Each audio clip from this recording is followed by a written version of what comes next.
All right, fellow fact checkers, want to remind you to go check out our wonderful sponsor, Fox & Sons Coffee.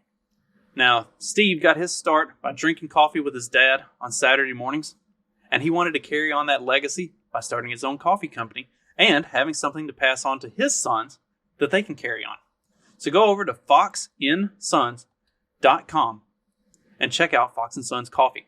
And if you use the promo code FCT for Fact Check This, you get a 10% discount on any order of $20 or more. So please head over to Fox & Sons Coffee and get your day started off with a great cup of some incredible coffee. They've got the dark blend and a light blend, and they've even got decaf for those of you who get a little bit jittery.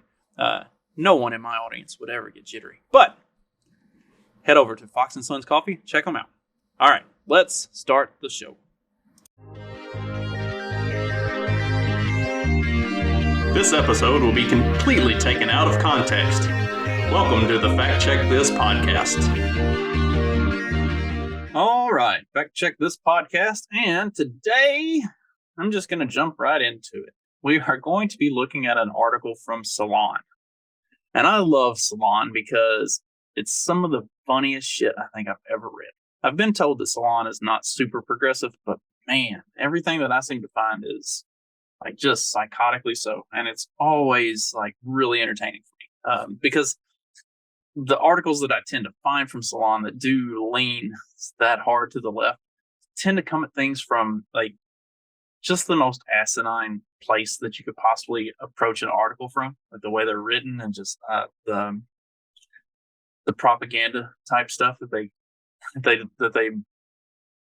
foundationally build all of their articles around, at least the ones that I've seen. So this one is along those same lines. It's, why did single women vote for Democrats? Republicans have an asinine theory. Republicans believe Democrats have brainwashed unmarried ladies who are clearly unable to think for themselves. After the heavily predicted red wave in the 2022 midterm elections turned out to be an illusion, it was really no mystery why Republicans failed to capitalize on a political tailwinds that, according to conventional wisdom and political history, should have given them much bigger wins. Now, see, here's the thing that I want to talk about with the red wave. Just drop out of this for just a second. Let's do this. In the immediate week following the midterm, it was talked about how the red wave failed. So there are a lot of discrepancies, or not discrepancies, but a lot of things with Nevada that if you look at the way that vote was done and the numbers, just to strictly look at the numbers on the Nevada election, it seems kind of sketchy. There's a whole lot of votes for the Democrat candidate in the Senate that there weren't a similar number of votes for any other election in the state. Like just for the Senate, there was somewhere in the neighborhood of like 7,000 to 9,000 additional votes that were cast for Senate. And see, Senate is one of those down ballot voting things. Like usually people are going to vote for governor and some other stuff, and then they'll vote for Senate as well. You don't typically go in and vote just for Senate, right? Right. I mean, that's the way this works. Plus, the Republican governor candidate in Nevada won pretty handily. So when you look at all of that, Nevada seems kind of sketchy. Then you go look at Arizona and you look at some of the down ballot voting with like the House and other like state positions. And then you look at what happened in both the governor spot with Kari Lake and in the Senate seat with Masters versus Mark, whatever his name is, the astronaut. If you look at the down ballot voting in those, where there was a lot higher numbers on some of those, but then you see a lot of, it's almost like ballots just disappeared or votes disappeared in Senate and governor. It's really weird. Like there's some really weird stuff. So we've got all of that. And then for the first week, they talked about how like the red wave fizzled and nothing came of it. And there was even a chance that if they could find the votes, that the Democrats were going to hold the House. And they actually said that. They actually said if they could find the votes that the Democrats were going to hold the House. Well, that didn't come to happen. Last check, the Republicans had 220 out of the needed 218 for the House. Senate is still 50-49 with Georgia going to a runoff. So there's Georgia's one of those states where you also see a lot of weird stuff that tends to happen, but still a chance that Herschel Walker could win that. And then what? You're still sitting at 50-50. It's the exact same split. The Republicans picked up some governors' races. So there's currently in the U.S. there's 26 Republican governors and 24 Democrat governors. A lot of anyway. It was the red wave was more of a red splash, but it was still a splash. Like the Democrats still lost the House, and at best, they're going to have a 1-seat lead in the Senate, which means nothing. Like the big type of legislation that they want to pass requires House approval and 60 vote to get past the filibuster in the Senate. Neither of those, and the Democrats have neither of those things. So this kind of kills their hope of doing anything for the next 2 years. So was it a monumental win for the Republicans? No, but it was still a win, and it was still a loss. Like that's been my thing is when your big victory for the left is to coming out of this midterm was to say, oh look, we didn't get completely annihilated. Like okay, that's good golf clap, good for you. Like you didn't get completely annihilated. Yay. So anyway, back to the article.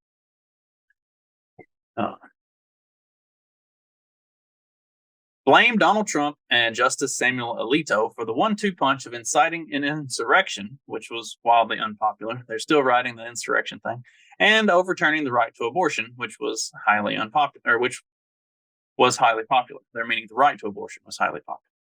Americans, it turns out, are protective of democracy and their basic human rights, and turned out in huge numbers to vote for Democrats, or more precisely, to vote against Republicans, who are a threat to both. The smart thing for Republicans to do is clear enough. Stop stoking Trump's election lies and scale back the tsunami of racism, sexism, and homophobia currently fueling their party. I'm still trying to figure out where the racism, the sexism, and the homophobia are coming from, because I don't see these things like societally at all, and definitely not coming from the right. Mostly, as was covered recently in an article or episode like a week ago, most of this stuff is actually manufactured by the left to create the impression that they exist, while in the reality they don't. It's the same with right-wing violence. They talk about right-wing violence all the time, but the only cases of right-wing violence that they can ever actually point to are Charlottesville and January 6th. January 6th, where the only person who died was one of the protesters. So much violence. Let's see. So, need to scale back the tsunami of racism, sexism, and homophobia. But there's no chance that will happen, of course. Let's remember that Republicans also flirted with moderating their message after losing the 2012 election, only to go precisely the opposite direction by nominating Donald Trump in 2016. Yeah, that's what the Republicans did with their Trump nomination, was double down on racism, sexism, and homophobia. It wasn't because Trump was an outsider who was presenting an alternative to career piece of shit politicians. Looking inward and engaging in self-reflection is the antithesis of everything the modern GOP stands for. All right, pot. So instead, the right is looking outward for someone besides themselves to blame, and they've landed on a favorite scapegoat: single women. Worse, in blaming single women for their own political failure, conservatives are wallowing in ludicrous conspiracy theories based on the premise that having an F on your driver's license renders you incapable of autonomous thought. I mean, have you seen the way women drive? Yes, it's true. Republicans are big mad that single women voted for Democrats, and their explanation for this is that Democrats have brainwashed those hapless, unfortunate women who don't have husbands to make their decisions for them. Unmarried women in America are lost, miserable, addicted to SSRIs and alcohol, racked with guilt from abortion, and wandering from partner to partner, wrote Joel Berry, managing editor of the popular right wing site Babylon Bee. They are the Democrats' core base, and the Democrats will do everything possible to manufacture more of them. Where's the lie? You can look at the New York Times, the Atlantic, Salon itself, Washington Post. All of these news sources have single female writers who talk about their drinking habits, who talk about how miserable they are, who talk about I think all of these things. This isn't, and not only do they talk about it, but in the articles where they talk about it, they explain why it's a good thing, why it's empowering for them, and yada yada yada, blah blah blah. And like being a complete miserable hoe bag is a good and positive thing that every woman should strive towards. I'm pretty sure I've gone over. If I didn't go over it on this show, I know we went over it on the morning show. There was an article where a woman talked about like why she was getting divorced and leaving her husband and her kids because she was miserable and she wanted to go be more miserable.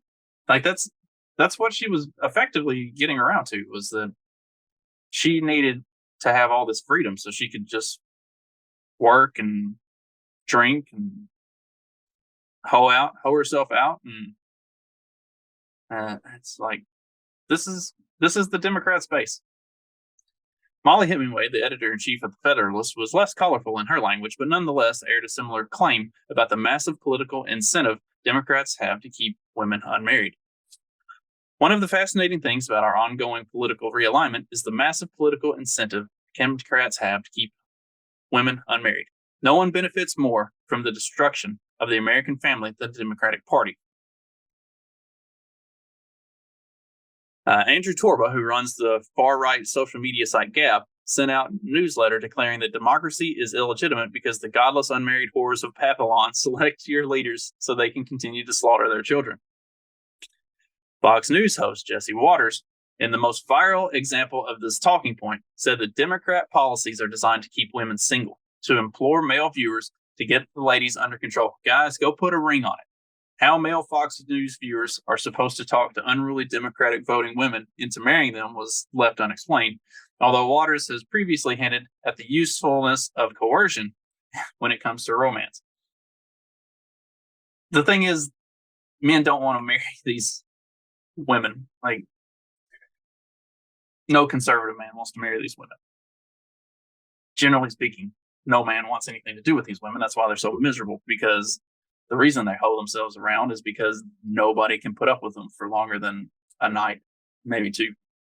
While Republican politicians have generally been a bit more circumspect in their language, Senator Josh Hawley of Missouri tipped his hand on a not that subtle endorsement of this conspiracy theory, retweeting conservative sociologist Brad Wilcox, who prominently drew attention to single women's Democratic leanings, complaining that fewer adults are opening their hearts, lives, and minds to marriage and children.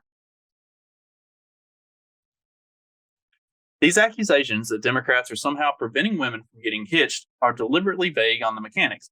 Are Democrats crashing weddings and intervening in the officiant when the officiant asked if anyone has cause to object? Are they rewriting dating app software so liberal-leaning women only see video game addicts who refuse to leave the house? Have they forced every eligible man to leave the country? If you dig into the comments under these angry right-wing tweets, the outlines of the conspiracy theory are commentators that are hinting at the conspiracy theory these commentators are hinting at become a bit clearer. Reproductive rights, equal access to education, and social welfare policies, which are always more generous in the right-wing imagination than in real life, are routinely blamed for somehow tricking women out of marriage. The idea is that Democrats use basic human rights to lure gullible women away from their true destiny and most cherished desire, which is, of course, to be the doting helpmeet to a Republican dude. Democrats, the idea goes, get women hooked on a sinister cocktail of equality and freedom, and therefore hopelessly addicted to voting for Democrats. You say, well, I love reading these articles because they are so heavy-handed and just like absolutely asinine. Like, I love this. In the real world, of course, what's going on is painfully simple. Single women are a constituency that benefits enormously from equal pay, equal education, and reproductive rights. Married women benefit from these things too, but a lot of them are cross-pressured to keep the peace with Republican husbands and are voting their resentments towards their single counterpart.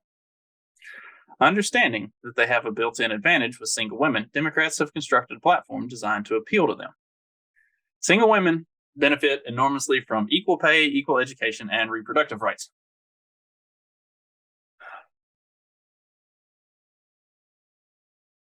Except that that's not the way it goes.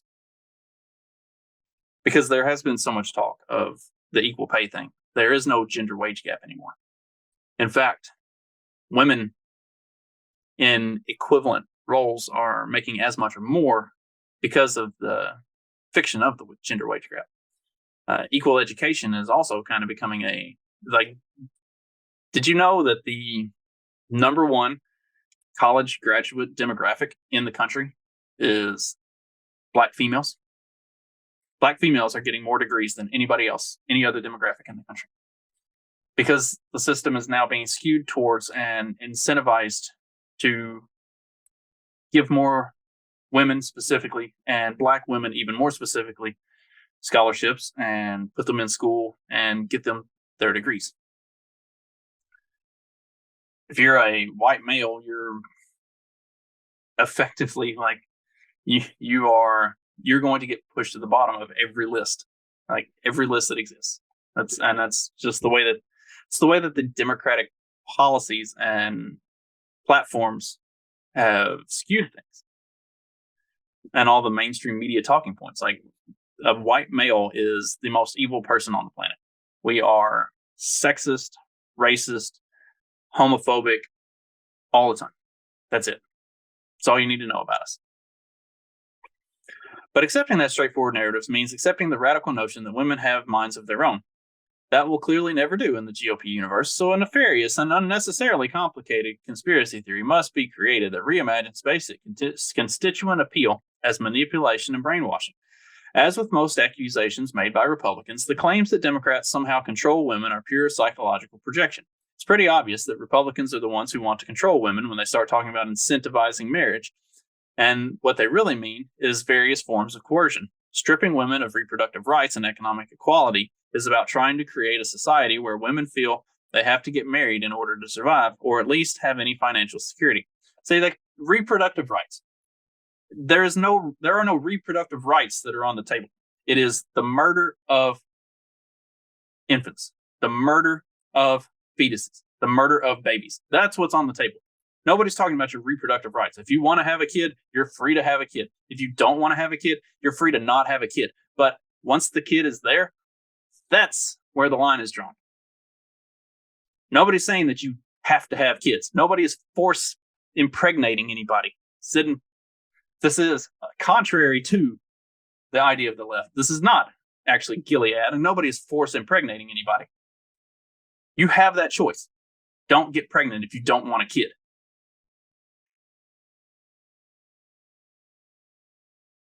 Nobody's stripping women of their economic equality. Nobody's forcing women out of the workforce. What is happening is there's a level of equality that is being forced in a number of job fields that shouldn't be there. What should be merit-based or performance-based or simply physically based. Like, there are some jobs that women should not be doing. Women as a whole. That is not to say that there aren't some women who are built for and capable of doing some of these jobs. But what you see is there's an incentive towards equality that disincentivizes merit and physical necessity. So those are the things that we're talking about. Nobody's trying to kick women out of the workforce.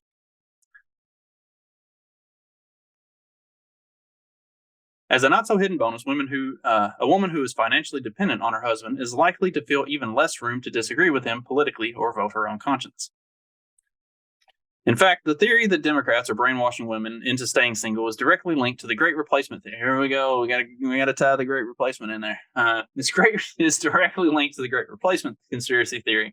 A white supremacist fiction proposed that liberal elites are somehow importing people of color to replace white conservatives, which they've admitted to. They fucking admitted to it. That's not a conspiracy theory. That's, there are actually Democratic lawmakers on record saying that that's specifically what they're trying to do.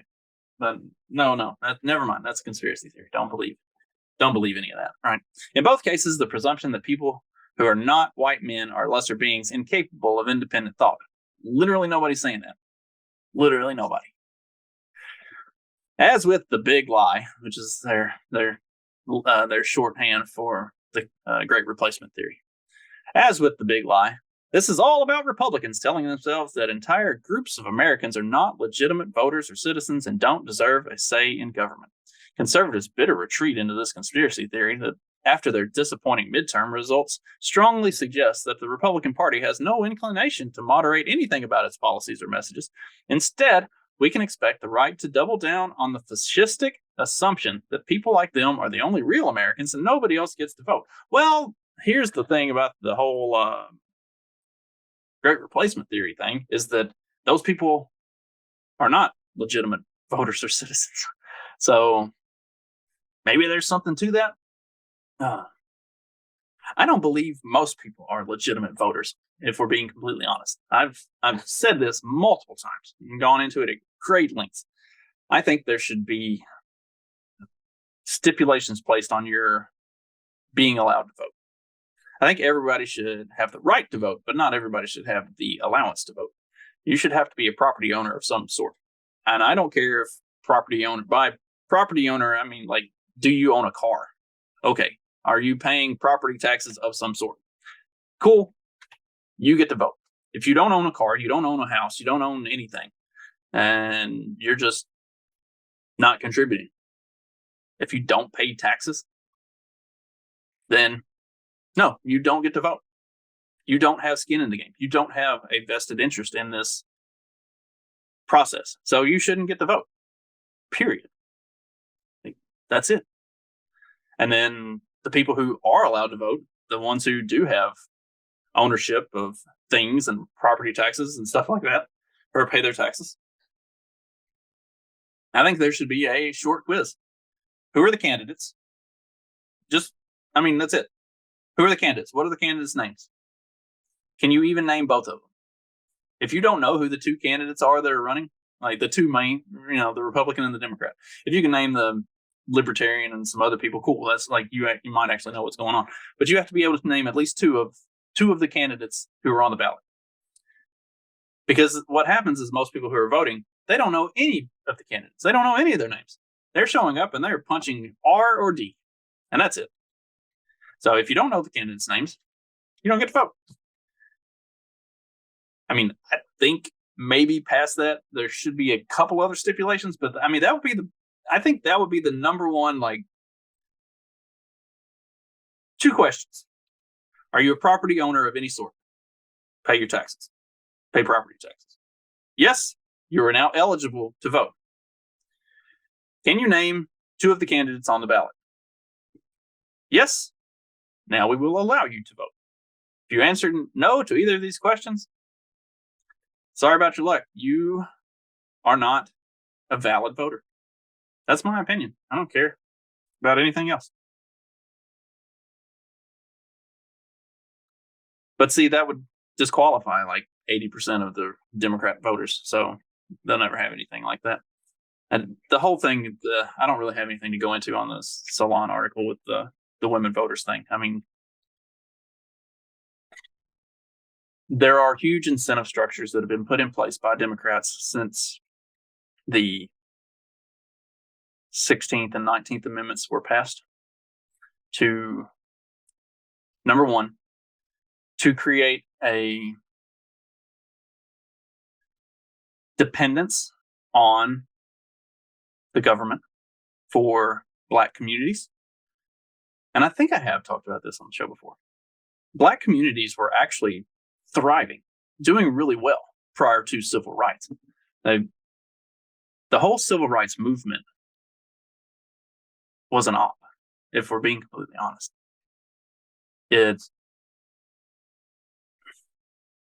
Segregation was not a bad thing. Those communities had booming economies. They had high education rates. A lot of them were doing really well. And you had leaders, and the church was very important. But see, that's another thing, that the church cannot have that kind of an importance. The church has to be the state. And so the 16th and the 19th Amendments were designed to put Black people and females at the dependence of the state and get them into voting for people who were going to continue to support them. The whole feminist movement and the equal pay and all of that stuff. I'm not saying that those are bad things. What I'm saying is the way that the programs that created them were designed, it was designed to create voters for Democrats. This is not I guess it's a conspiracy theory of my own, but if you look at the way the policies and everything were crafted, it's hard to take away from it anything else. And if you really wanted to have freedom and have the ability to craft your own way and to do things the right way, and it's the reason why, like, a lot of these equal opportunity housing and equal opportunity hiring and equal opportunity college admissions and all of this stuff, it's the reason that a lot of that has become very much a joke is because it's taken away the base of merit. It's taken away the basis of actually earning it. And it's taken away the value that those things had. And it's why a lot of people don't respect any of these institutions anymore. Because there is no value. There is no merit. There is no actual, like, earning it. It's become a thing that's given for no more reason than because they say so. And that's the foundation of a failing society. Like, nothing progresses in that. It is the antithesis of progress. But here we are. And it's largely leftist policy. And the left is going to continue to push that policy because it keeps people stupid and reliant on the government. That's it.